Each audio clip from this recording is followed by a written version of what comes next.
News from Away with Jimmy and Seamus O'Toole. How's she going, my trout? Our top story, the new Conservative Party of Canada has another leadership candidate.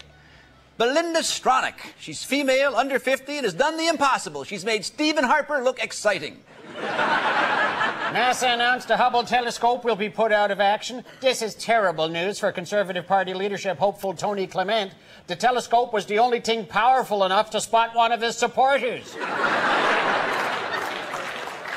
The Bush administration is handing out green cards to illegal immigrants who agree to work jobs Americans refuse to do. Some of the jobs included a night watchman, janitor, and Catholic altar boy. Officials say the mad cow problem in Alberta is getting out of hand. Today at a local high school, an entire 4-H club had to be destroyed. A Victoria's Secret store in New York City has been caught selling used lingerie.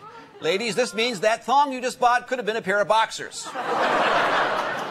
The RCMP is proceeding with its investigation of the activities of George Radwanski. The former privacy commissioner defended his outlandish spending habits, saying, as privacy commissioner, he didn't think anyone had the right to check up on him.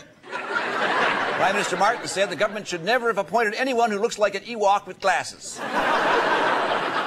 In Ontario, Premier Dalton McGuinty has announced people convicted of welfare fraud will no longer be cut off social assistance for life. After his string of broken promises, it comes as no surprise the Premier has sympathy for those who deceived the system. Premier McGuinty is also rolling back legislation for the 60-hour work week, which proves what every Ontarian already knows: when it comes to working, this government isn't. An Australian man has become Disneyland's 500 millionth guest. He celebrated the occasion by holding Mickey Mouse over a hungry crocodile.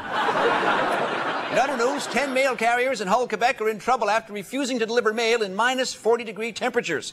The carriers are looking to change their slogan to "Come rain or snow or sleet or hail, if it's minus 40, use email." Molson Breweries have just unveiled their newest product, Molson Ultra, a low-carb beer. This is great news for guys. Now, a 250-pound beer gut will only feel like 249 pounds. The Dalai Lama is coming to visit in April. The spiritual leader says Tibet and Canada are very similar. In his homeland, the denial of possessions and money is called Buddhism. Here, it's called the Canadian tax system. News that never-before-seen photos from WW2 were released over the internet had thousands of people excited. However, after seeing the pictures, these same people were bitterly disappointed to discover WW2 was not a wrestling event. Canada is considering the adoption of a color-coded terrorist alert system similar to that being used in the U.S. However, instead of red, orange, yellow, blue, and green, the Canadian colors will be 5 different shades of grey. Now, Seamus and I will debate this controversial issue at length in Point Counterpoint. I think colour coding is bad, it's un-Canadian, and it undermines our individual rights and freedoms. I think it's good. Yeah, you're right. And that's news from Away.